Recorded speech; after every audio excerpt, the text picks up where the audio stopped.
Into your pepper, the mood fix the weather. That's how we're starting season 4, everybody.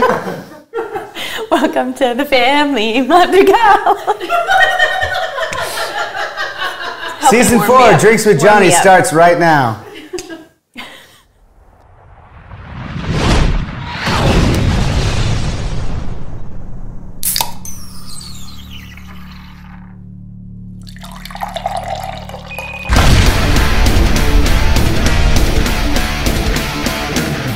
Welcome everybody, I'm Johnny Christ, this is Drinks with Johnny. We are here for the Season 4 opener, Episode 1. We finally hit 20,000 subscribers on YouTube last month, and you guys made me bring my wife on. So here she is, Lacy Seward, Lacey Christ. Hi guys, very excited. Yeah, you excited to be on the show? Kind of. Kind of? A little nervous. A little nervous? It's okay, we're gonna have some drinks, so we're gonna make it some fun. Perfect. So a lot of you guys probably don't realize this, but every single drink that I've made on this show comes from her recipes. So in that vein, we're just going to keep going and have her make us a cocktail. Yeah. What are you making for me tonight? In honor of Valentine's Day, I'm making blood orange margaritas. Blood orange margarita, Yeah, okay. with a little kick. I'll do some bar backing. Why don't you let me know what you need and we'll go for it. I would use, can I get ice in here, please? Mm-hmm. Pull out the Tabasco, the tahini for the rimmer. There's a joke in there, by the way. But wow. You're my wife. I mean, I could say it. So I'm just putting Tabasco on the plate, and I'm gonna coat. I'm not gonna do the whole glass because that's gonna get pretty spicy. I'm just rimming like half the glass with the Tabasco. Okay. And then I'm gonna dip it in the tahini. I'm already dropping ice in there. I am using my new favorite tequila, 21 Seeds. They make a few flavors, and this one is the Valencia orange flavor. Now, why do you like the 21 So good. Seeds? Why is it your new favorite? Is that because it's infused already for you? Because Exactly. I know you used to infuse all the tequilas yourself. Yeah, it's already infused. It's not like sweet, it just has like the flavor of whatever it is. So coming up on 10 years of marriage, you're no longer infusing it, you're just giving up and making drinks out of already infused bottles? I don't know what that means. I'm saying you used to care a little bit more. I still don't know what that means. The best jokes right. are needed to be explained. So 2 ounces of the tequila, which I put 4 because I'm making 2 drinks. Okay. Then I need lime juice and blood orange juice. Okay, well luckily, I think you and Frankie already got some lime juice ready to go. You had fun using Fresh the juicer. I'm gonna do, let's see, I'm gonna use 2 ounces each, for each drink, so 4, because I like them sour. Okay. So, I'm gonna do 1 ounce of blood orange juice, because it's kind of sweet, it's kind of potent flavor, so. So I know that you've always liked making drinks and food. You've been always the best cook in the house, everything like that. What is it for you about making cocktails? Like, why did you just start making cocktails the way that you did? Because it makes people happy. I like that. I will say your Jello Shots are like at every party we go to with all of our friends. Yeah. Super Bowl will be, a big one again. I just like doing it, I mean, can I get ice in here, please? Yeah. Everybody likes a good cocktail. And so many times, you get sweet stuff or just stuff that's just, we're not 21 anymore. I don't want Malibu and pineapple or anything like that. Brooks Wackerman right off the top. I love it. Full, please. Oh, yeah. My mistake. All the way. My mistake. See, I knew this would naturally come out as me getting fucking the shaft of bar back in here. Thank you. Yeah, and I just like simple ingredients. Anything else gives you a hangover or, that kind of stuff. So the straighter, the simpler, the better. And then I'm going to need the tangerine soda water. Okay.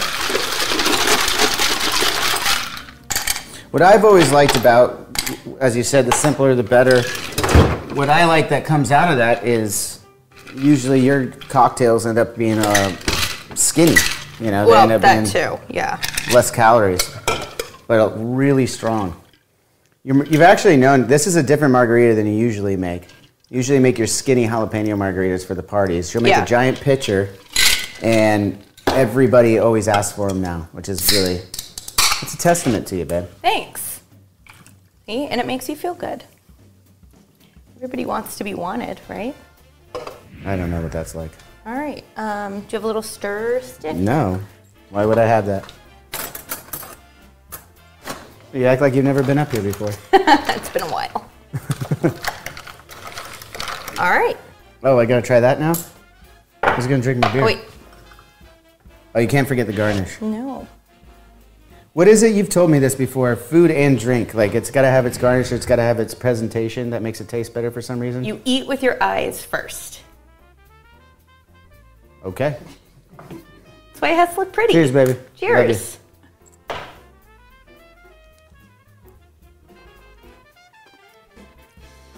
Delicious. That's super refreshing. So good. It's a little on the sour side, but like in a good way. Like it's like a sour candy, but it gets you drunk. Yeah. I like it. Well, that's pretty much it for the drink portion. Now everyone knows where I get all my recipes from. Now we're gonna move it in front of the bar here, and everyone's gonna get to know all about us. Great. And now, on with the show. Well, all right, let's start this segment off with a little cheers. And this is going to be the fun part. This is the part that you don't listen to because you never listen to my show. So this is going to be really interesting. Like when we were talking about having you on, you had a lot of questions, and I was like, we'll just see how it goes. Yeah. Maybe we won't release this, actually. It might be so bad that we're not going to release this episode. Great, so it's just a big waste of my time. Absolutely. Awesome. It's happened before. I'm sure. So, a lot of people might not know your backstory. Some of the more diehard fans, can I talk? Might know a little bit, but you were born in Alaska and moved out here to Huntington Beach when you were 8 years old, right? Correct. Can you share with us just briefly any of your young childhood stories and growing up in Alaska? Because not everyone grows up in Alaska. No.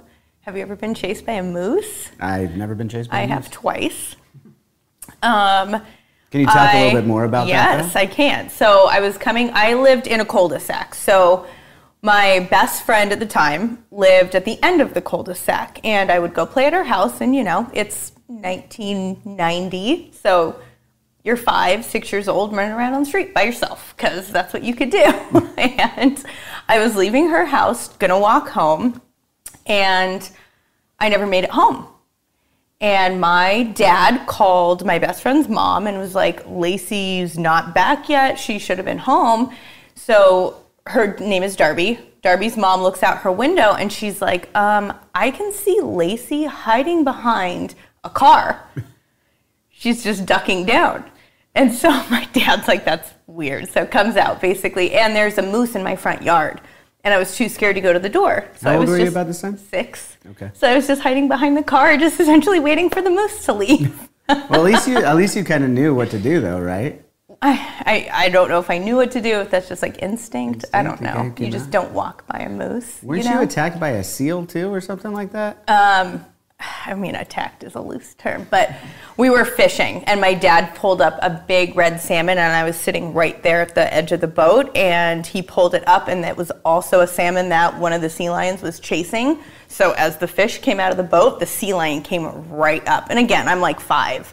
So it was right next to me and, scared the shit out of me, cried, whatever, but that, yeah. Yeah. And your dad was a commercial fisherman in Alaska. Yep. Much like the video or the TV shows that we've seen on Discovery Channel now. The Crab. He was one of those guys. Yep. Yes. The time I was I had been chased by a moose. So that I was older. We had moved back here, and I would visit in the summertime. And I was at, again, Darby's house one summer, and her dad was like, oh, there's like a family of moose. And I hadn't seen moose in a while, and they had their babies, because that's a good idea. So you don't go near moose with their babies. So we went down there just to like check it out, and the mom saw us before we saw the mom. We saw the babies. The mom's over here. the mom started walking towards us and then started charging. Me and Darby ran so fast back to her house. In Alaska, you have kind of like 2-tiered houses because of the snow. So your front door is not ground level. Like you walk up, you know, however many stairs to get to the door. So we ran up the stairs, went in the house. We were fine. And then her dad comes home and the moose is like up 3 of the stairs. It was coming for you still. Just waiting there. I don't know how long it was there, but her dad came in and was honking and stuff, and it finally scared it off. But it was like, that was pretty scary, because we actually had to run. That was like a legit, like... Is there any moose? Is there any, like, moose horror movies? No, but someone should make one. That would be rad. That would be rad. Because they've done bears, they've done all the predator ones, but, like, a moose is a big... I saw a moose for the first time when, I think it was the first time you ever took me out to Alaska. Yeah. I'd been for a show before. Avenged had been out for a show, and that's actually when I met your dad for the first time, without you there, mind you. That was really nerve-wracking. We'd only been dating for about 5 years. Less than that, Less than that. It was like a couple of years. Anyways, the next time we go out actually on a vacation to visit your dad, we're on that path in Anchorage, riding bikes. That was my first encounter with a moose. Those things are fucking massive. They're huge. Like, I don't think people realize how they're twice the size of a horse. They're not they're not comparable. Like, they're huge. And I had no idea. I was like, I thought it was relatively the same size as a horse, as you just said. Yeah. But like when you get up, I remember you were like, oh, just chill, just wait, and you were calm about it, and I was like, you said we got to get past it. It's a mom and her babies, and we got to get back. So just keep riding. Don't look. And I went. All right. We were on a bike path, and it was on the path. Yeah. So we first went and turned around because it was actually on the path and we couldn't ride past it. So then we waited a little bit, and then when we came back, it was gone off the path, but then we saw it in the bushes, and that's when I was like, just ride, just go. At any time, it could have just smashed me, no big deal. Yeah. You were willing to take that risk? I was. I was first, so I got past it. Yeah. She would have already, I would have been gone by the time. So, I mean, we talked briefly, everyone knows now you came from Alaska and moved here when you were in Huntington Beach, where we still live together. And we still live together. A whole meal of food. A whole meal of food. But we actually met at a really young age, too. Still being together. 37 years old, coming up on 10 years of marriage. We met when we were 12 years old. Mm-hmm. I have a perspective. I think I've shared it a couple of times with some of our Discord family and stuff like that. But I want to get to that story a little bit of what your first impression of me was when we were doing junior lifeguards together at 12 years old. Like, do you have a memory? I have one specific one. I think I brought it up at our wedding. No. I'm like, I have a lot of childhood trauma. I don't remember my... my childhood. I thought I was your savior from all that. No, I honestly don't have like any memories that stand out. Like, I remember knowing you, and I remember like having a crush on you, but we weren't in the same. Like, we weren't in the same time slot. I feel like our interaction was very like minimal. So, but I still managed to get in her black book, though. That's true. I have this old phone book that has his like house phone number in it. Yeah, and it says John, Junior Guards. That's right. And like has his phone number. A couple of hearts next to it. I still have it too. I kept it because we ended up getting married. You knew then, didn't you? No. I had an inclination. I knew. I saw. So you were mornings, and I was afternoons. For those any kind of camp or anything like that, they not a sleepover camp, but like a summer camp of any kind that's relatively close. You have your morning sessions and your afternoon sessions in junior guards. You were mornings, I was afternoon. Should we tell people what junior lifeguards is? No. So junior lifeguards is a program that you start when you're like 9, and it essentially teaches you all about beach safety and how to swim in the ocean and how to like deal with currents and things like that. And living by the beach in Huntington Beach, it's very important to do that. And I wasn't allowed to go to the beach by myself until I did junior lifeguards. Or with your friends, rather. Just without my parents, yes, same here. So anyways, thank you for telling us that. That was really great. I mean, I thought it was kind of important, you know. Anyway, so you at the end of the I'm already summer. gonna punch you in the face. Oh, this is gonna be great. So at the end, closer to the end, they put the mornings and afternoons together for like relays and like runs, fun stuff. Yeah. And I remember that was one of the times I saw you running, doing like a sprint for the first time. And to be completely honest, I was checking out your ass, and that's when I was like, I gotta go talk to this girl. And that was, the rest is history, I guess. Yeah, and here we are. I was a sick 12-year-old man.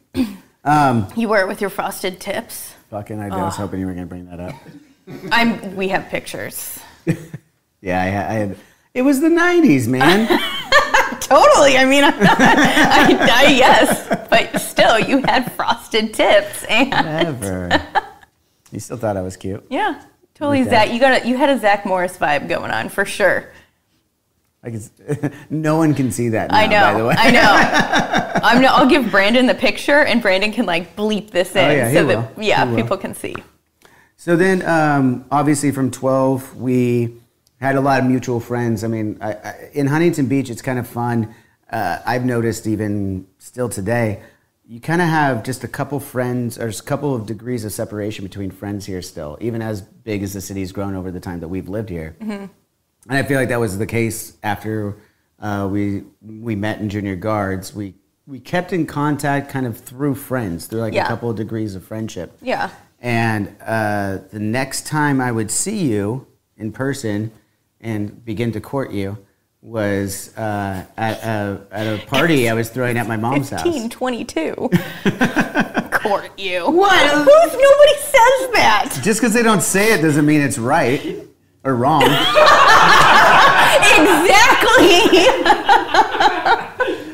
I'm a professional podcaster. Right. No, but like, to that point, or to that story, the next time was our good friend Ryan Alonzo. Yeah. Was having a going away party before he went to Mammoth, which he ended up living. He still lives there today. Mm-hmm. We just went to his wedding last year. You came out to that going away party, and things got a little wild, as I remember. Not between us two, but just the party in general. Oh yeah. And I think we told this story on the Val and Michelle episode. Oh God. Yeah. So I kind of want to hear their perspective. Well, yeah, we already got their perspective. Now we got to have yours. So this is the same party that you guys at home have heard about from the episode with Val and Michelle. Yeah, I always feel like we almost like ruined your chances with Lacy that night. It totally did. And that was the first time in, I don't know what, like... Probably 4 years. Probably like since high school, like middle school, high school. So probably 4 years. Well, we were older than that. So if we hadn't seen each other since we were 12 and then this happened, we were like 19. So that's 7 years. Okay. Fair. Math. So we were like 19 years old, throwing a party. What do you remember from that night? So it was, I mean, we hadn't hung out in a while. So it was my first time, like, kind of going somewhere to, like, hang out with you. It's always kind of weird, too, because it was still, like, we're fresh out of high school. So going to a party where you don't know people, or, like, a lot of people is kind of awkward, you know? So I was there with my best friend, Amy, and we're just hanging out. I think I had a Coors Light, so I was pretty buzzed, you know? Oh, Coors Light used to get back you in the day, up. I know. And then we heard yelling. People started screaming. Then people started fighting, or it wasn't like, we didn't see the initial fight at first. You just more so saw like people go vroom and kind of narrow into where the, you know, excitement was. And then we realized that it was like a fight. And Amy and I was like on student council. I was senior class president. Senior class ASB president, whatever. You were... You know, I took honors classes. I was just... Yeah. Not a goody two-shoes, but I didn't get into fights at parties. She's a goody two-shoes, come on. So, Amy and I were like, fuck this. This is nope. So we go and hide in the bathroom because we couldn't get out the front door because there were people like swarming around. Like, it was just a narrow hallway where you go to get out the front door. So we went and hid in the bathroom until the fight was over for, I'd say, a solid 15 minutes. Yeah. Yep. And then why did you agree to going on a second date then? If you call that a first date? I don't know. I ask myself that every day. I don't know. Wow. It's fucked up, man. It seemed like a good idea at the time. I don't know. I was 19. Who cares? It's not like I was like, oh, I'm going to marry this guy. That is so fucking rude. I mean, it's true, though. Just because it's true doesn't mean it's not rude. So that was your first time kind of meeting the rest of the guys in the band, too? I don't know if I did, though. Did you know Matt, or did you know Val and Michelle? Nope. When they were, so you didn't actually like see any of their fight or anything? Yeah, I did. I saw, I don't know which one of them because at the time I couldn't tell them apart. So one of them was pulling some girl's hair. That's it. And I don't think I met any of the other guys then. And if I did, I don't remember. Yeah. Because you have a bad memory anyway. True. Yeah. Yeah. Do you remember before the fight broke out, going to my bedroom with me? I do. You want to tell that story? Yeah. I mean, it's a quick story. That has so many connotations. Yeah. No, he was like, I'm in a band. And I was like, cool. You live in your mom's house and you have space sheets. Whoa. Cool. Those sheets were awesome. So he took me into his room and he's like, you want to hear my band? And I was like, yeah, I do. And he played me his band. And I mean, it's not my genre of music. I liked Backstreet Boys and NSYNC and Britney Spears. And that sort of, I was very pop-centric at that time specifically. And it was Wake in the Fallen I showed you. Yeah, it was a lot. I was polite, but I think he showed me one song, and I was like, okay, I gotta. I was trying to keep you in the room. I didn't know how else to do it. It didn't work out. It did not work. It did not work. No, not that time. No. So getting into some of the Avenged stuff now, we've like kind of done a precursor to where you and I have come from and our history together. I wanted to get some of your perspectives on some of those big moments that have happened. I mean, that was when we were 19, we were just started dating. So that's obviously, you've been around for us recording City of Evil, all of these albums. You were there for some of our biggest moments of being a band and some of our lowest as well. And I know the viewers and listeners at home would want to hear some of your perspectives on it. Like, what was the moment for you when you knew that me and the boys in the band were actually getting successful? And if you say anything about money, I'm going to be so pissed. I remember specifically when when City of Evil went platinum. That was a big deal. I feel like, because that is from someone that's not in the music industry, you know that those are big monumental achievements, you know, even being like just a normal person. That is a big deal. So I feel like I remember that happening and how excited we were. I remember driving in the car. We were downtown when your guys' song was first played on K-Rock. And that was like so cool because that's the first time that like Backcountry was played. Yes, and that was like such a big deal, and we were like, whoa. And we were shocked too. It was like, well, I didn't know. No one knew that Stryker was going to put that on K-Rock. Yeah. We knew the label had been working on that album and stuff, but we didn't know anyone was going to play it. Yeah. So it was at random. We were listening to K-Rock driving around, and it came on, and then I called. Yeah. I called Jimmy first, and then Brian, and Matt, and everybody. And that was just kind of like the start, I feel like, of like when I remember, because we were together probably at least a year before that kind of stuff, you know? Yeah. So that was the first time that it was like, all right, this might actually be something. I'm glad you saw it at such an early time. Yeah. No, then if you remember, right after that, we were on the Warped Tour. Yeah. And that's when Backcountry started getting retired. It was on that... TRL. No, before TRL, from K-Rock. It was being retired on the K-Rock. I remember that. Request. Like the 5 at 9 or 5 at something 9, like that. yeah. Yep. Yeah. And we were celebrating at the Pomona Warp Tour. I think we have a picture. I'll try and bring it up of all of us celebrating when we got number 1 for the first time on the 5 at 9. Mm-hmm. And yeah, that was a really cool time because I don't even know if we were in a bus at that time yet. I think we were still in the van, or no, we must have been in a bus because you were out with us. I don't know. I don't remember because I feel like that's when I was still in college and I wasn't able to go out a lot. Mm-hmm. So I don't know. I don't remember. You were at that show though. I remember you were at that show and we all celebrated that moment. That was a good one. Yeah. I will say I was never out when you guys were in a van still. So you must have been on a bus at that point. That's true. Yeah. All right. Well, you waited until the right time then. Of course. You mentioned TRL though. Yeah. You also mentioned your taste in music before. Oh yeah, that was cool.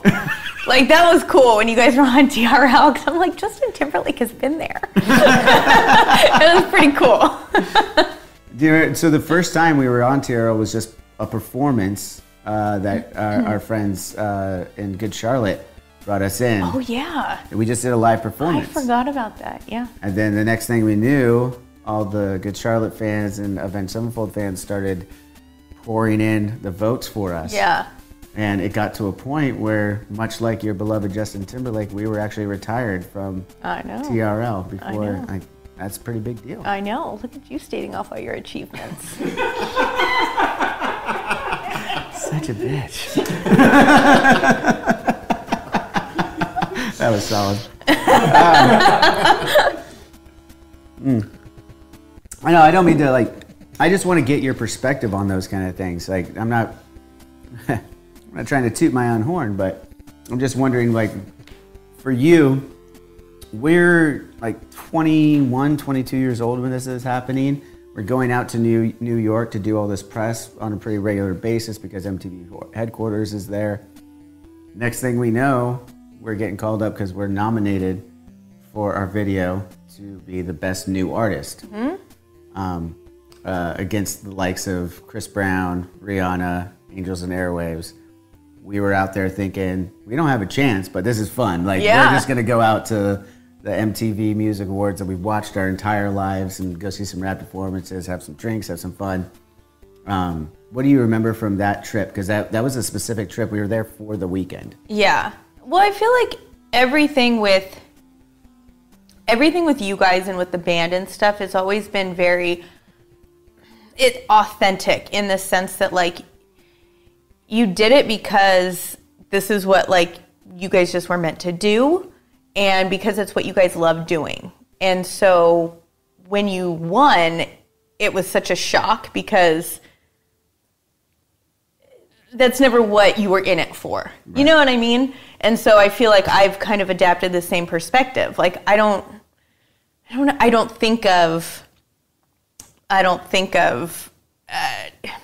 think this is going to sound bad, but I don't think of you guys as well, you should have won. Yeah. Or you should, you know what I mean? Of course you should have won, but not it was just such a shock because. It was. I mean, we shocked everybody. We shocked Rihanna. I know that. She was in tears. Yeah. And I feel like it's just because you guys don't give off that kind of I don't know, air about you that thinks that it's, you know what I mean? Yeah. I can't put it into words, but. Yeah, we try and play it cool.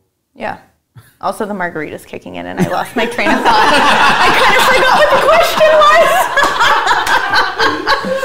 Did you? Okay, on that moment. I was going somewhere with that, and then I just kind of lost it, and I tried to keep it going. These are my favorite moments of Drinks with Johnny. I'm just letting y'all know.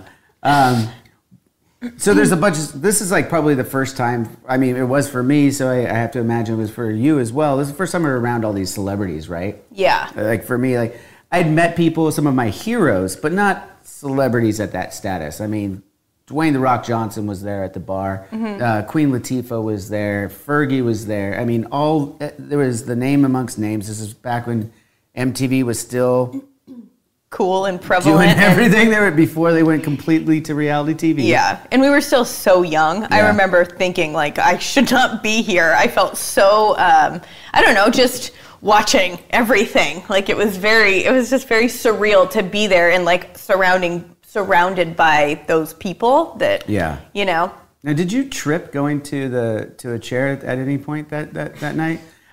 I don't remember if that actually happened, but you've tripped so many times that I'm actually like I kind of remember. I feel like remember your did dress. too. You were wearing like a leopard print dress. Yeah, I feel like I did.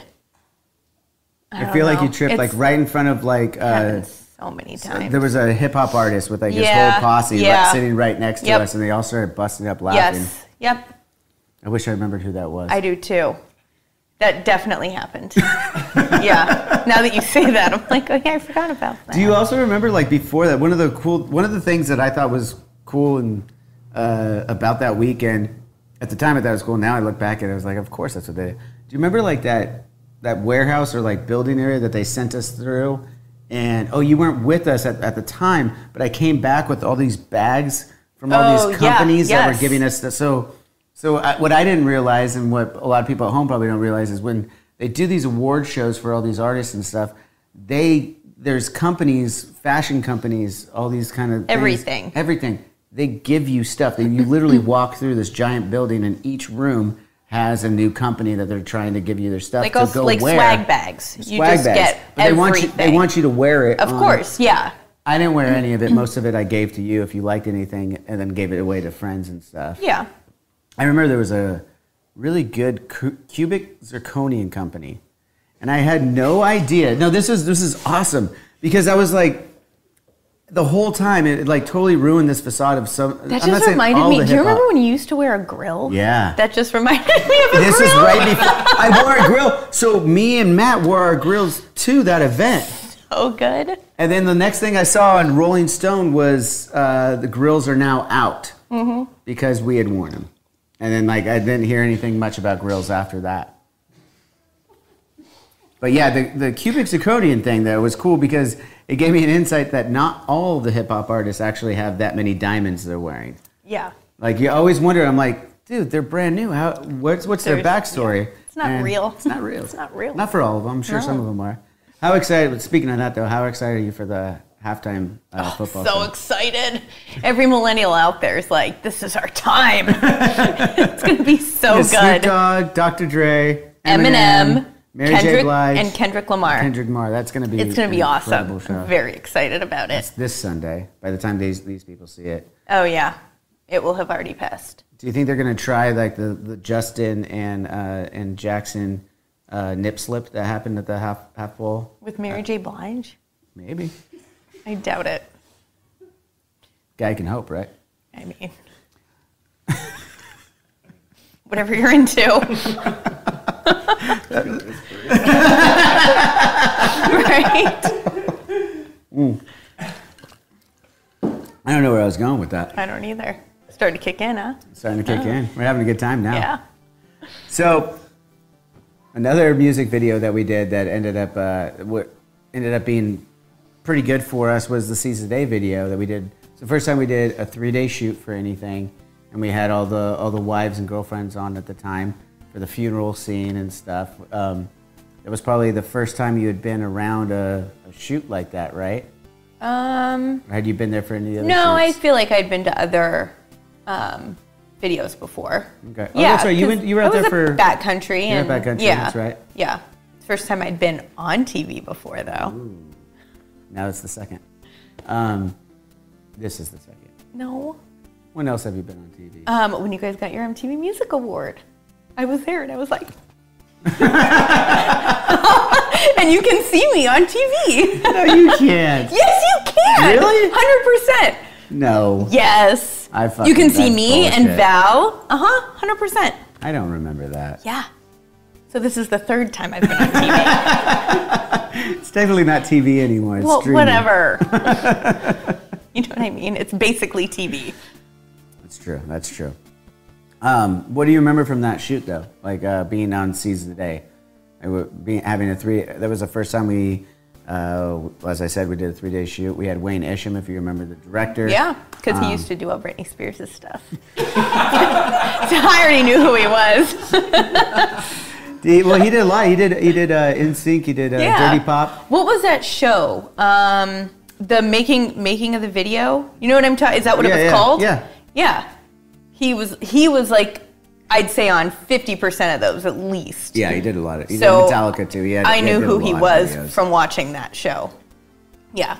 So your guys' it was super fun. It was cool to be there and to see like the process and how it works and like, you know, have your then boyfriend like being in this pretty theatrical and pretty like big deal. It was also back in the day when making a music video was a thing. Awesome. Yeah. And people like record labels actually put money into it, and it was like this elaborate production of, you know, things. So it was really cool to be around and like see that when it was a big deal.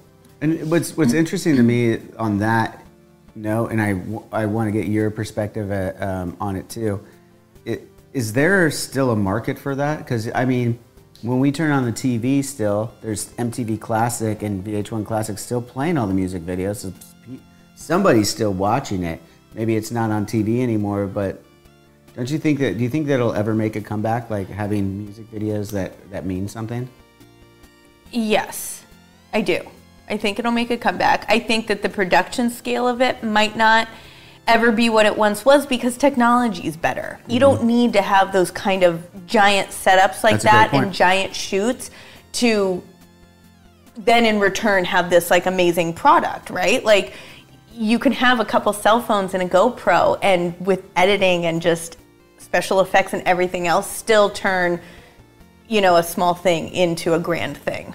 Whereas before you needed a grand thing to turn it into a small thing. Well, yeah, know? I mean, I remember Wayne doing a Metallica live shoot, and they had to hire a pilot and a helicopter to fly over the crowd and stuff, and obviously with drones and everything, they didn't need to do any of that shit anymore. What once cost $100,000 now cost $1,000. Right. You know, so hopefully people will start making some real.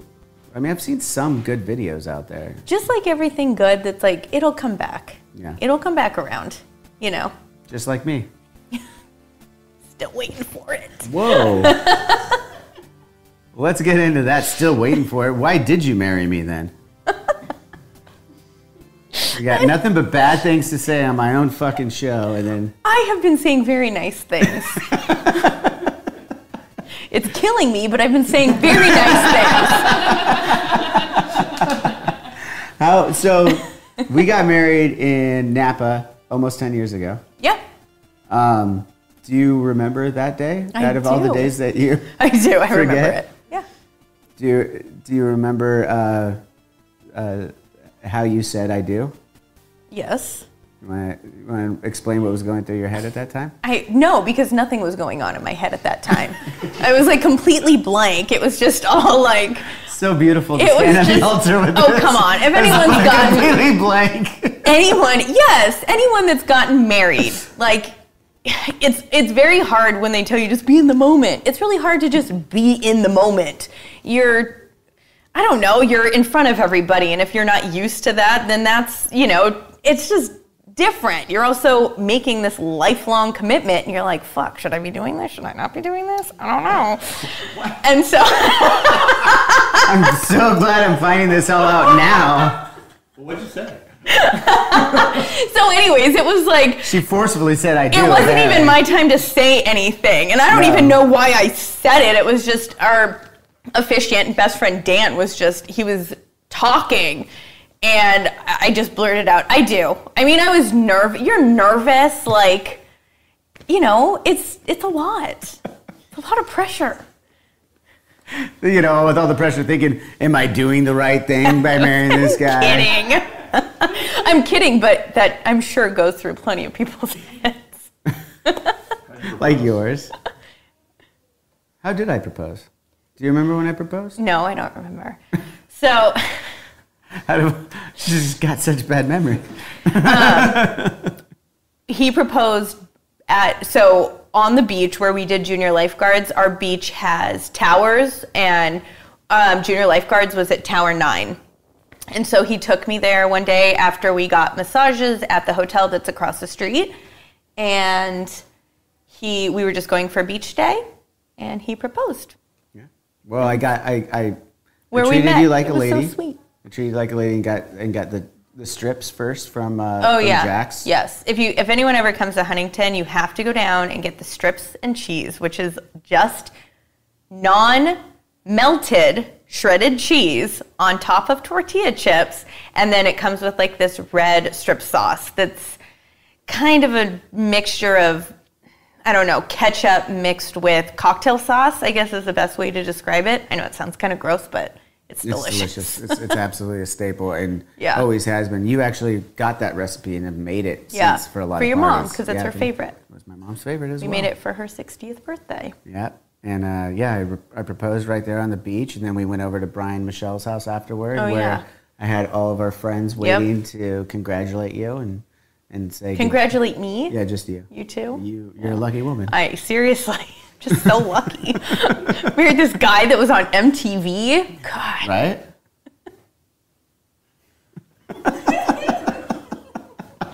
So lucky.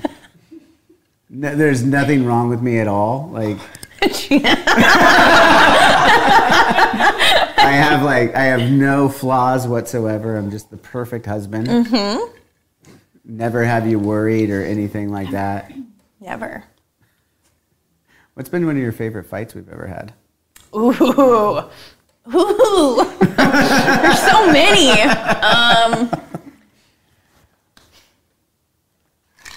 I mean, the one that happened across the street was kind of epic. Oh, that one was epic.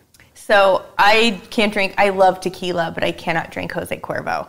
I don't know why. There's something in it, and it just does something to me. So we were across the street at our neighbor's house, and I had like one margarita. I wasn't even drunk or anything really. And I think you asked me a question. No, Somebody asked I wasn't me even something. talking to you. It was around the kitchen I vaguely counter. remember. It was like around a kitchen counter with a bunch of people around, like kind of like a normal conversational kitchen area happening. Yeah. And we're all talking, and you just looked at me out of nowhere. Like I wasn't even talking. I was talking to someone else, and you looked at me out of nowhere and was like, you said something of like, I fucking hate you or something like that. I said like, what shut the fuck up. Yeah, that's what I said. I I said, like, shut the fuck up. So whatever you said must have been stupid. And it just pissed me off. And then I just stormed out. Like, it's like 2:00 on a Saturday. This was before we had kids or anything. And and I just stormed off and came home. And he then later told me, he was like, the neighbors were like, what just happened? No one knew. No one knew. What the fuck I was didn't even happening. know. He's like, I don't know what I said. What everyone's like, I'm not even sure I spoke. You said something. I don't know, man. You just, and then after that, like we knew Jose Cuervo is not for you. Yeah. There was another night that you weren't fighting me, but on Jose Cuervo, you fought with someone at your work. Yeah. And then came home, and then you were mad at me on the way home. So you Yeah, I thought he was emptied taking out- me somewhere like, I don't know where, but we were like ended up in some dark area, and I thought we were just off the beaten path, and we were like on a main road, but I had to get out and throw up. And then I got home and was pissed and dumped all my stuff out on the lawn. Dumped out your Just purse for no reason. Yeah, I don't know. I'm looking real good right now. I know. I'm trying to think of like a bad fight where you were the bad guy. Again, Never happened. trauma, I block it out. It's funny because it's true. It is. And it works out really well for me. Especially, it works out well. Until you end up smothered one night. That is true, though. Like, okay, now you're Damn it, I know, right? I shouldn't have said anything. It's an ongoing joke, but if I ever died, you got to check her out first. Because she's told me it would be so easy to get away with. I mean, Please don't die anytime soon, because I feel like this is very incriminating. No, you watch all the, like, your favorite shows. I watch everything. all crime shows, murder podcasts, crime podcasts. Like, that's just my jam. And you often, what is the thing that you say every time, like when someone finally gets caught? Really easy to get away with it because, well, you only get caught if you're stupid. People are stupid. I'm glad it's just everyone's stupid. People are stupid, like I'm stupid talking about it right now. Yes, you would be caught. Yes. You could talk about, raising a family, having a child, Yeah. I mean, the ongoing joke for us was I wanted 2. Yeah. You wanted 0. Yeah. We ended up with 1. Child. One Yes. child. Yes. 1 child. Yes. Frankie. And and we have a second on the way, right? Yeah. That's why I'm drinking this tequila. You were, until your sister's 7 years younger than you were an only child. Yeah.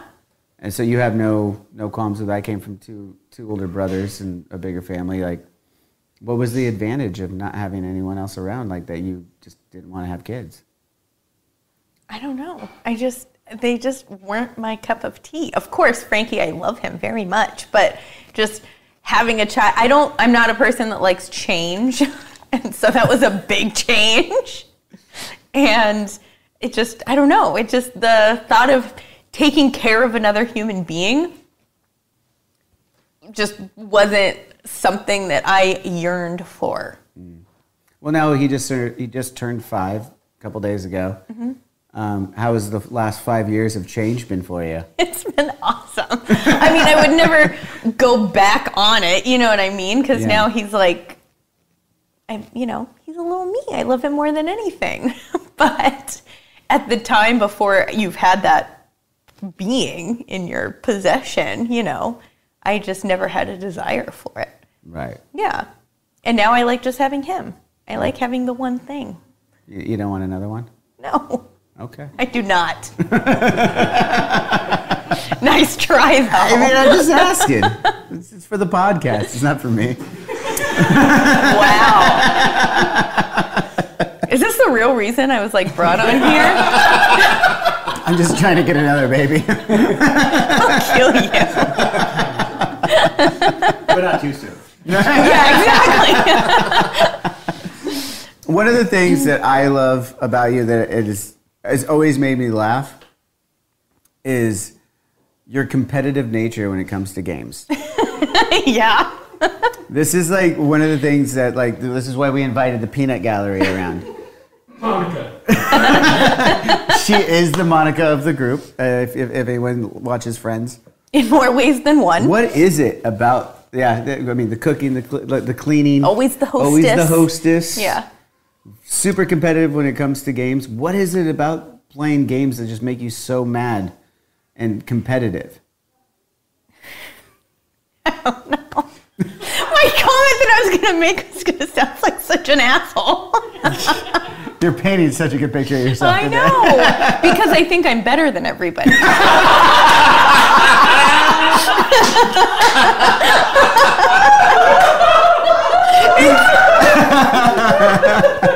God, I love you. That's a perfect answer. It's true. Yeah. When I get in that mode, that is what I think. Yeah. So that is why I get so competitive. Well, I'm just glad that it's worked out that now you're into tennis and you can take that competitive nature to the court. Exactly. Because I'm sure for all of our friends, when we play games, it makes it a little bit more enjoyable when you're not so intense.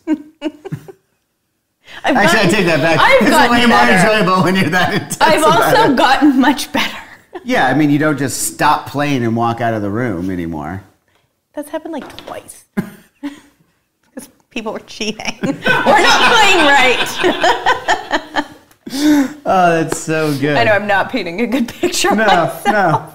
I think I'm better than everyone is going to be the best fucking clip. I can't wait to clip that out.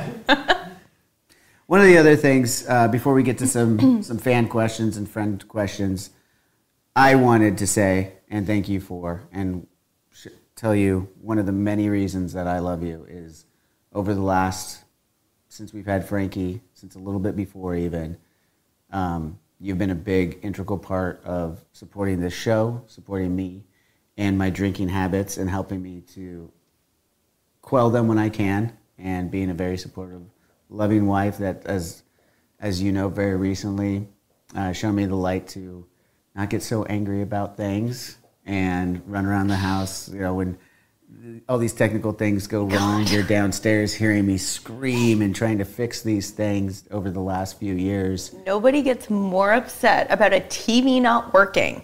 It's a fucking TV. It's not just a TV, it's supposed to work. Meltdown. It's like Frankie when he has his tantrums when he's like 4 years old. Like tantrums, freaking out. We have dents in our walls. He's broken numerous things because a TV doesn't work. It's not just a or TV. Because the sound system doesn't work. And it happens all the time. It's not like it's like one day it doesn't work. Like it's like once a month that something glitches and doesn't work. But it's supposed to work, and I paid the money for it to work. And it doesn't. But it is. Anyways, you're welcome. Thank you. No, I just want to say I love you very much, and I thank you, as I do every day, for being in my life. I do appreciate you. Thanks. If I don't say it enough. You've shown me drinks, you've shown me so much, you've given me a child, you've given me life, you've given me love, and I appreciate it. Thank you. Sounds so much more authentic when you're doing it on live TV.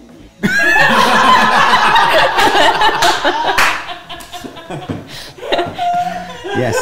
Thanks. Because I never talk like that either. Do you? No. only on special occasions. I feel like it's always in passing where it doesn't mean much. It's always like, oh, love you, or oh, no, what I mean? We always say love. No, I was actually being genuine when it means a lot more with you looking at me like this and saying it. So thank you. And you're very welcome. I usually I usually save those conversations for special occasions like Valentine's Day. So I'm just gonna say, Happy Valentine's Day, babe. Happy Valentine's Day. Yeah, so good. Let's see what our friends and fans and family want to know about. Mm-hmm. Okay. All right. What was the adjustment like with Johnny being off the road, and will it be harder for him to go back? Oh God. Wait, the adjustment like for me or for him? For you with him home more. Okay, this is the longest period of time we have ever spent together in almost 20 years. Yeah. It was very hard, which I feel like a lot of people that, go to the office every day and now you had to work for home with your significant other next to you, not easy. So somebody that's used to being out and getting lots of attention or getting a lot of like affirmation from just crowds and things like that is now stuck with you in your home 24/7. So are you calling me needy? It was quite the adjustment. A little bit. We worked it out. Did we? But it was not, it was just a lot of like, I do my own shit all day, every day. I'm used to him being gone. I have a kid now too when he's gone. So I'm always like, go, go, go. And he'd be like, what are you doing today?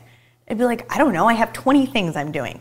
Can I go? When are you going to be home? What's for dinner? I don't remember any of this. That kind of stuff. I never asked. And when you're not used to having that person there all the time, it was just an adjustment. That's all. I think we both had adjustments of me being home. 100%. And just being like you said, neither one of us have a 9 to 5 either. So when we're at home, we're at home. Yes. We're not doing a lot of other things, especially, we've had to adjust over the last 4 years that I've been home. But before that, it's been short times that we're home and then back out. Yeah, so those short times that you were home were always like fun and like it was so nice that you were home and we would make the most of it. We'd go do things, we'd, go out to dinners, we'd hang out with friends, all that kind of stuff. But that starts to get old after a while. And then when you're on COVID watch and you're not seeing people and you can't go out and do things and then you're just in your house with this person that you're not used to being in your house with for that long period of time. This sounds like an amazing marriage. I know it sounds bad, but it's totally true. No, like it's true. when it's like once it reached like kind of that year mark, like that's the longest you've been home. I feel at like that point without it was the longest. Then it went 3 more years. Exactly. Yeah. It was tough. We had to figure it out though. Yeah. I think for the most part, we figured it out. Next question. For the For both of you, how many wedding rings have you guys had? Me? Whoa. I've had one wedding ring. One. How many have you had? Whoa. Before I Did I answer even that. know about? I guarantee you there's more that I don't even know about. Because he stopped telling me after like First 4. of all, I need to have a drink. Second of all, how many, can I have a follow-up to that question of how many wedding bands have you had? Yes, but how many wedding bands have I had? How many wedding bands do I still have? All of them. All of them. No. Yes. You lost No. one at the Gorge when we stayed in those yurts. Nope. You lost another one another time, Nope. another set. We never stayed in the yurts at the Gorge. We stayed in the hotel. We did not stay in yurts. Yes, we did. No, we did not. Yes, one night we did. Absolutely, we did. Absolutely, we did when we had that show, at the Gorge in Washington. Is it Idaho? Whatever. It's Washington, the yeah. one where Marvin has that photo of you with the pretty wig. No, the wig was from Pittsburgh. Now you're getting things mixed up. But he put it he put it in when I was, because we were staying the Gorge. at the winery there. We stayed at the winery. One of the nights we stayed in one of the yurts. The other 2 nights, we were there for 3 nights, we stayed in the hotel.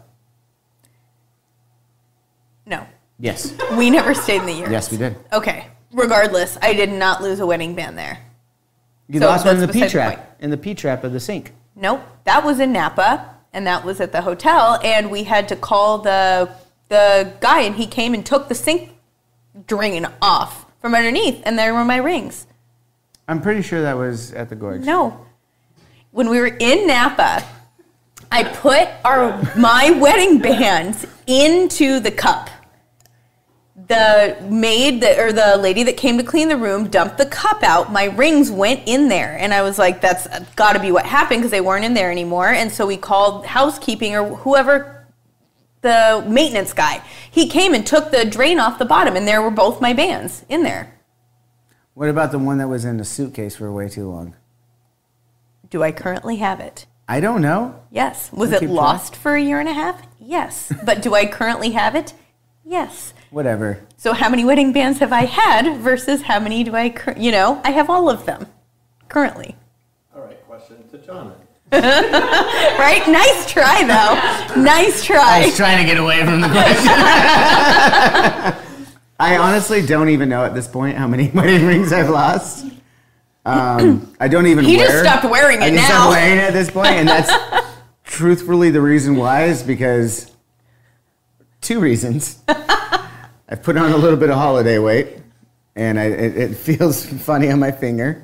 The second one is I've lost it several times, and so many times to the point that our local jeweler,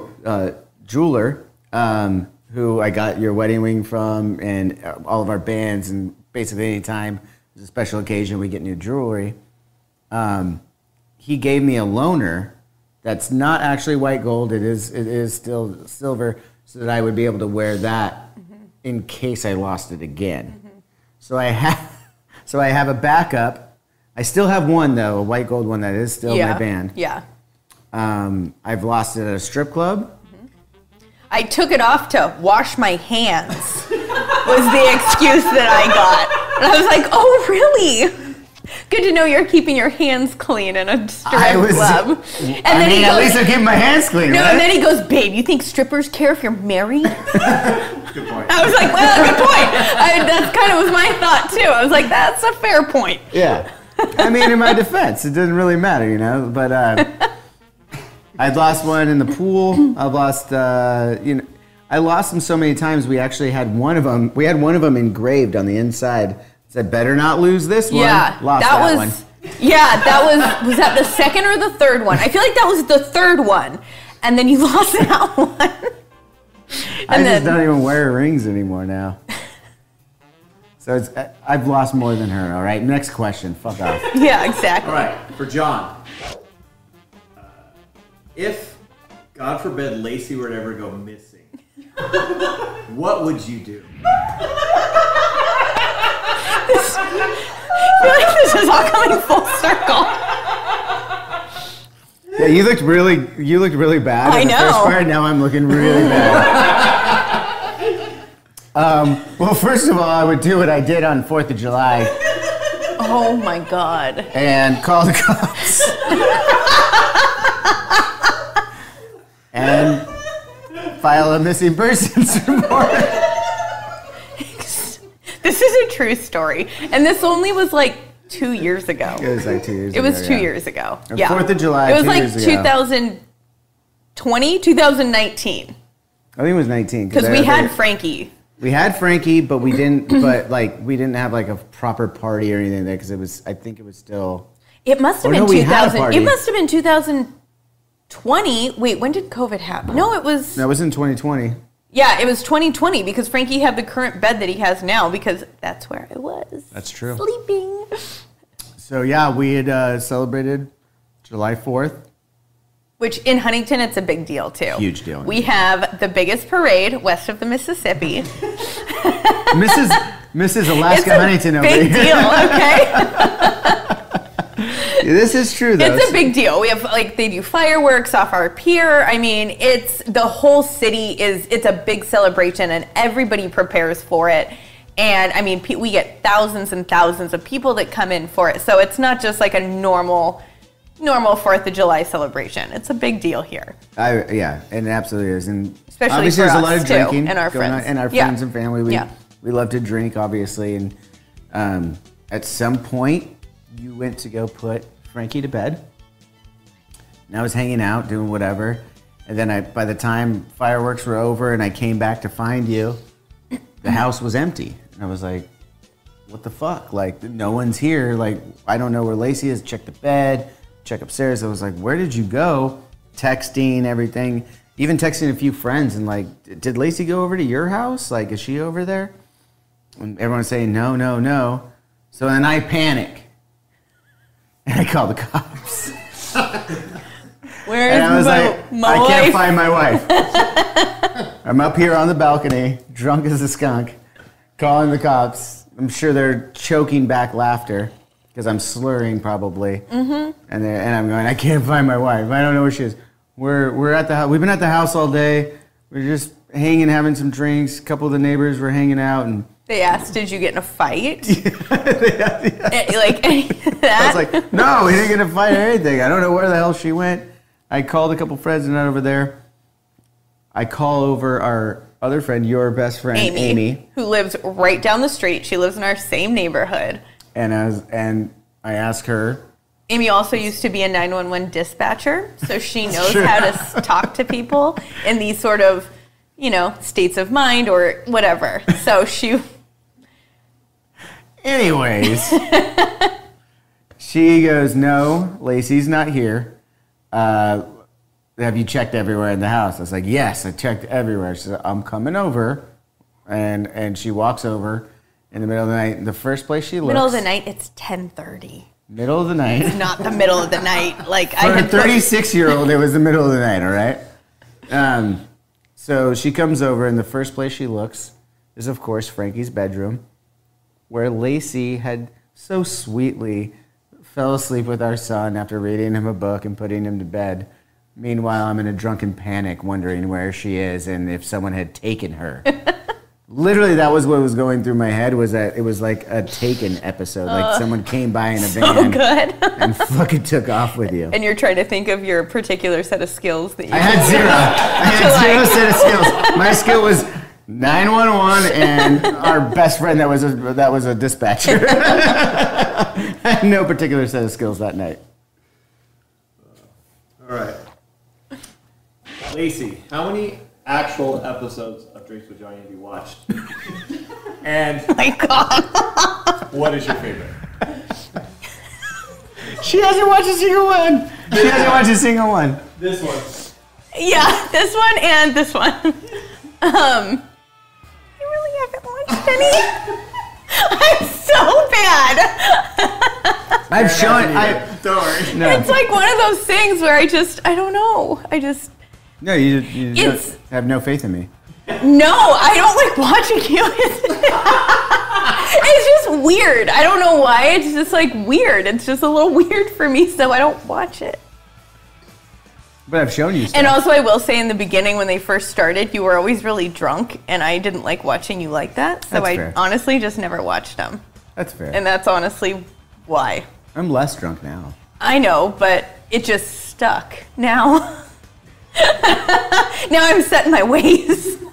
I've shown you stuff that I thought was good. So I haven't watched them. I have listened to them though, like on like my podcast when I walk. So that's that I have done. So then, follow-up question: which one was your favorite to listen to? Ooh, of the 3 that I've listened to.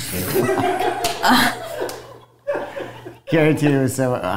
Can I guess which Yes. ones you listened to? Yeah. Let Oh me think yeah. of our guest. Yeah. Let me think of our guest because I know the ones that she would have listened to Okay. based on her guess. Joe Manganiello. Yeah. Definitely listened to that one. That's a given. I mean, come on. Why is that a given? You know why. All right, whatever. Magic Mike. Yeah. Who else would you have listened to? Did you listen to the Thora Birch one? Yes. I listened to parts of that one. I didn't listen to it fully, but yes. Who else would you have listened to? Trevor Wallace. Yeah. I named 3. How Actually, many? okay, there's more. Actually. Wow. Whoa. There's more I know. than 3. Did you listen to Ron Funches? I did. I'm a fucking 4 for 4. There's one more that I remember specifically, but I think there's actually more. I just can't think of like their names. But there's another specific one. Did you listen to Harvey Guillen's one? Yes, I did. The What We Do in the Shadows? Yeah. Yes. He was in that movie that we watched a few months ago too. Yeah. That was a pretty good one. Yeah. They're on the cabin and Don't stuff. remember what it's Remember called, but it stuff. was good. It has the chick from the AT&T commercials. It's good, yeah. I would recommend it. Yeah, it was funny. Who else? I'm trying to think of the one that you're thinking of because there's a specific one. I could see it in your eyes. It's so easy too. I can't think of it. Go. No, I didn't actually listen to that one. That's rude. No, I didn't listen to that one either. Sorry, Val and Michelle. Nieces. No, she's not listening to nieces. No, I just stalk her Instagram. Me and Yeah, my that was husband have something That was alike. actually a recommendation from our good friend Tom Cahill. It was like, oh, she's just really funny. Like all of her comments are really funny. We're like, yeah, dude, that's why you fucking follow her. No, what's another one that's an obvious one? It's so obvious and so easy. Oh. Dirty Heads? No?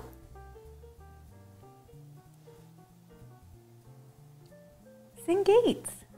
Oh, but he wasn't really properly on the show yet. Yes, he was. It's debatable. That was the first one I ever listened to. It was like the first one we kind of did. Yeah, that's and that's true. the first one I ever It was like a listened to. 10-minute like conversation. It wasn't like one of these things. Whatever. That was the first one. All right. You guys are known for pranking each other. What is the best prank you've pulled on each other? And have you ever taken it too far? Never taking it too far. No, never too far. That's actually true. We're both still alive. I mean, I'll say for me, like our pranks are like pretty daily. Like we like to make sure that we scare the shit out of each other when we don't know if anyone else is going to be home. Yeah. Like you'll be in the All the time. shower, All the like time. washing your hair, like Yep. eyes closed, and that's like when I go, I'm gonna fuck with her. Yep. And just walk in and smack stuff, or just my favorite pranks on Lacey for me is when she doesn't know I'm there and I just stand there silently waiting in her peripheral, waiting for her to find me. Because it freaks her the fuck out. And I like to, like when he comes in from the garage, I like to hide in the laundry room in the dark. And then he opens the door and I'm like, ah. It's usually when I'm like coming home like at night too when you do that. Yeah. That's fucked up. I feel like we are better as a tag team when we prank other people. Like everything that, like, do they know about Brian's house and stuff like that when we went over there and did that? I think they've heard the story, but we could tell it again. What was your Like that perspective was like of a it? total like tag team. This again before we had kids, Brian and Michelle were in Mexico, and we knew the code to their house, and we went in their house and just did all of this stuff, and like we just covered. What was your crowning achievement that day? Wow, I haven't seen you laugh that hard in a long time. So among other things, we put mayonnaise in the conditioner. We locked all of their car keys in drawers and then zip tied all the drawers, and then hid all the scissors and knives. What else did we do? We did some funny stuff, but my crowning achievement was. I took a little poop in their toilet upstairs in their master bathroom. And didn't flush. And then left it there for like 3 days. But when she says little poo, it was a little poo. Brian literally thought, he's like, no way, because he thought Lacy we had taken one of his small little teacup dogs poo and placed it in the toilet. He's like, how did you do that? Did you like use gloves? Like what? And we're like, and we started dying laughing when we were telling him how that happened. And it was like, no, that came out of a human butt. That's how all of my poops are. Just teeny, little and delicate. I wish. I agree, but we should give, like, is there any ones that you've done on me that you're particularly proud of? I'm trying to think now. I know an ongoing one for us is definitely, and the first time you did this was pretty epic, when we had the gym in the garage, and I'd be working out, and you'd pull in. Oh, yeah. And then honk the horn when I'm in, like, mid-rep. Yep. That pissed me off. And I still do that to this day. And now we've gotten Frankie in on it, too. Frankie's like, honk at him. Because it makes you so mad. It's like, when this is jarring. Because it's... And by the way, when it was lifting weights, it was dangerous. Okay? The more mad that you get, the better it is heavy for weights, us. Guys. It's so dangerous. That's what makes it so funny. If you didn't care, we wouldn't do it. That's really the... I'm glad you brought that up. Just a little insight for everybody. The best pranks, I hope you can agree with this, are 100% because they actually upset somebody. Yeah. Like, it's not worth pranking if everyone, you need to really fuck with somebody. Yeah. All right. Let's see. John, does Lacey inspire you for anything musically? And have you ever written her a song? Fuck no. True. No. Honestly, I've never written Lacey a song. Did someone fart down there? Was that you? No, it's Frankie down there. Okay. I've never written a song for Lacy. I've never even attempted, I guess. That sounds terrible. Rude. Yeah. No, but I mean, as far as music, I mean, as we've talked about, my musical influences and stuff came kind of before Lacy was around, and if I was going to write Lacy a song, it would definitely be in the key of Timberlake, and it wouldn't be anything that anyone else would want to hear. Maybe they would. You never know.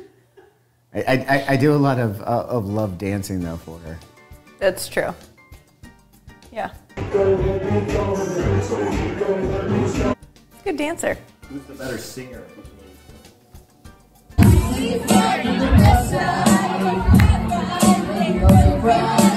Who's the better dancer?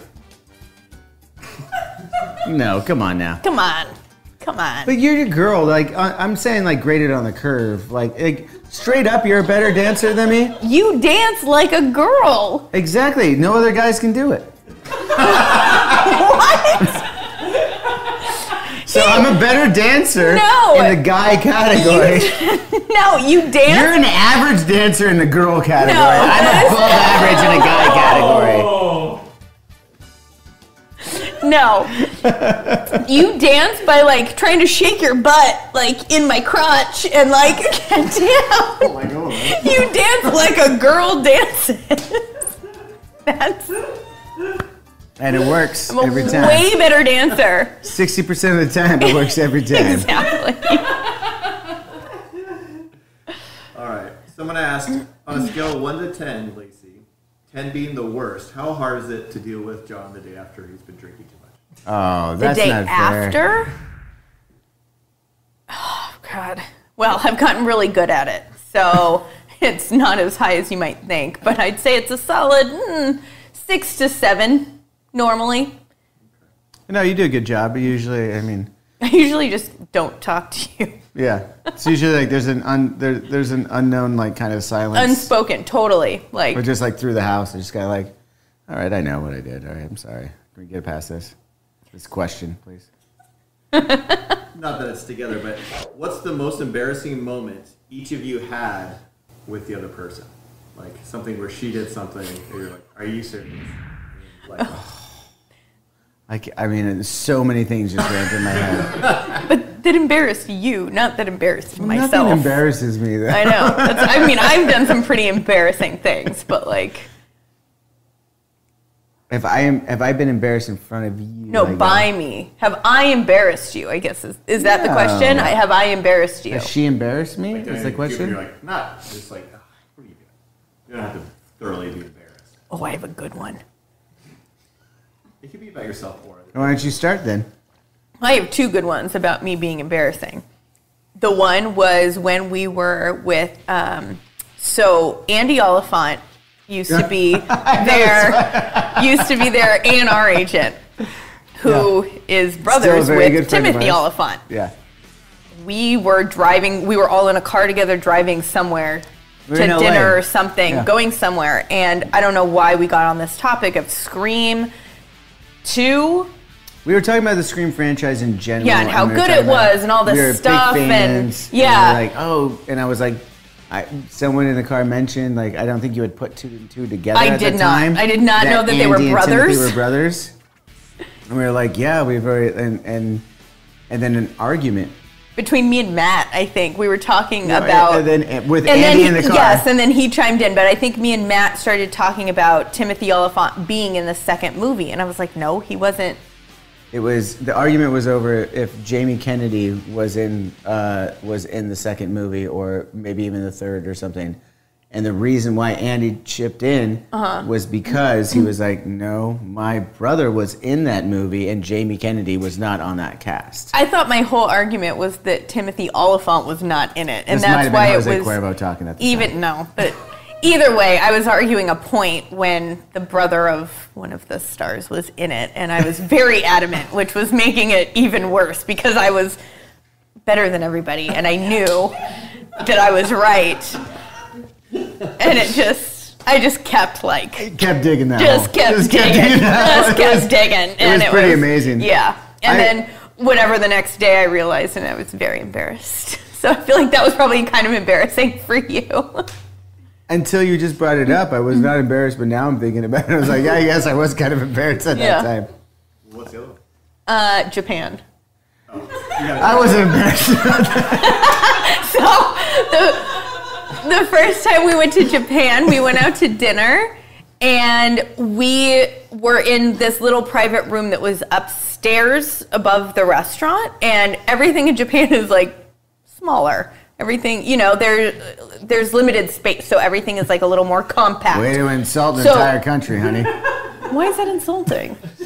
So, anyways, we had dinner upstairs. I was not drunk. I had maybe 2 beers, not even.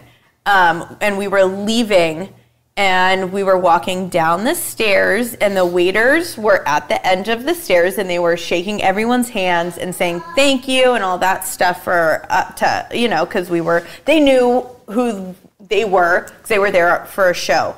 So everyone's going and saying thank you, thank you. I went to put my hand out. There was a step that I did not see.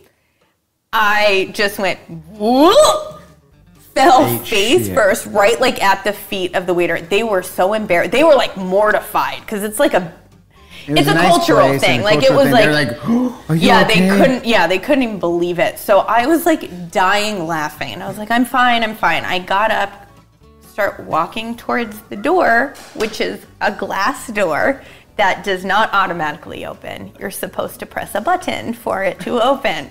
But in my laughing, I was kind of embarrassed. That kind of stuff, I don't get embarrassed easily. Like, I don't. Because it happens so often. It does. If I trip and fall, it's like, it happens weekly. That doesn't embarrass me. So it was just funny. So I was laughing, not realizing that this door wasn't gonna open, and I just half of our party too was on the other side of the door. So after falling, I just keep walking, and I just smack my face into this glass door. If you could imagine a sucker fish, is what it was described as on the other side of that glass. And so, yeah. And I mean, it just kept coming. And then the best part about that though, before you hit the glass, was that me and Zach and a couple other guys had already been downstairs and watched another customer do the same exact thing. We came upstairs and said, dude, was telling everyone at the table, that was hilarious. We just watched this chick just go slam her face into that window. That was hilarious. And I heard the story, so I knew that it was She was like, laughing about it. She's like, no way. What an idiot. I didn't say that. I know, but it's better for the story. And then he came out and did the exact same thing after we just talked about it. That kind of made it a little bit better. That was pretty good. But I've never done anything embarrassing. Next question. So the fans want to know what your favorite Avenged Sevenfold song is. Do you have one? Yeah, I think This Means War is like my favorite song. Yes. It's my favorite to see live. It's my favorite song, and I feel like that came pretty easily because I know it's like been my favorite song since it came out. Yep. So I'll do one more question here. Lacey, point out something in Frankie that reminds you of John, and John, point out something in Frankie that reminds you of Lacey.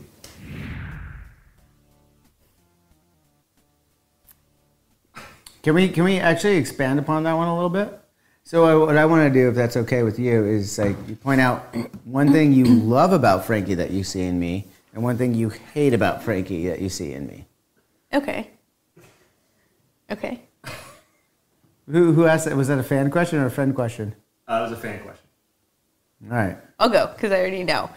What I love about Frankie that I see and that I think he gets from you is his, like, he loves to entertain. He's just like, he likes attention. He likes to, all eyes on me. And it's so cute when it's a 5-year-old. What are you saying about a 37-year-old? No. What I hate is that he takes his shortcomings and blames them on other people. I've never done that. Mom, you made me run into that door because you were talking to me and then I ran into the door. And he does that all the time. And it drives me nuts. Were you talking to him when he ran into the door? Probably, but it's not my fault he ran into the door. You should have been talking to him when he was walking that way. Was it my fault you ran into the glass door? He does that. No, and I didn't blame you. All right. For my son and seeing you and him, I absolutely love how much he enjoys cooking and getting in the kitchen with you. I think it's very adorable.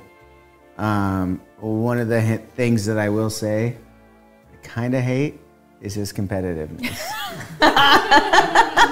I love it, but I kind of hate it too, because I'm like he just finished his first season of soccer and stuff, and just as you said in this podcast, he thinks he's better than everybody in that moment. Totally. He totally does. Does. As soon as like that something happens on the field, so he's like, yeah, but I did better.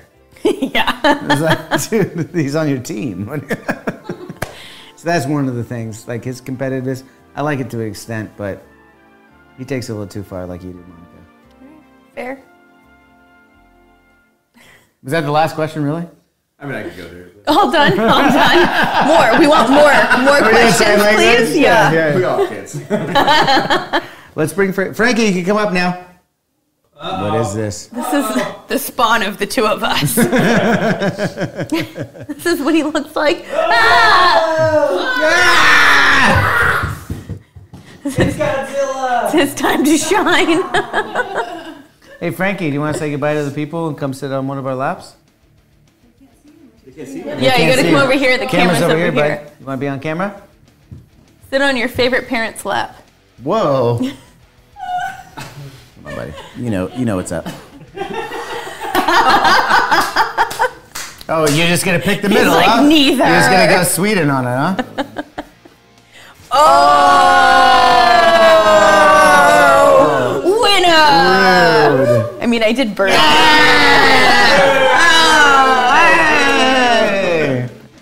All right. Well, we're gonna say a thank you and goodbye to everyone watching. Okay. All right, guys. That's gonna wrap up this episode of Drinks with Johnny. Thank you guys so much. Season 4 is well underway with this episode 1 from our family. We just want to thank you guys so much for being a part of it. We got this little monster here. This was a lot of fun. Did you have a good time? Super fun. Yeah. I'll be back. Season 5, Drinks with Lacy. Stay tuned for so much of that and more. Love you guys. Stay filthy as fuck.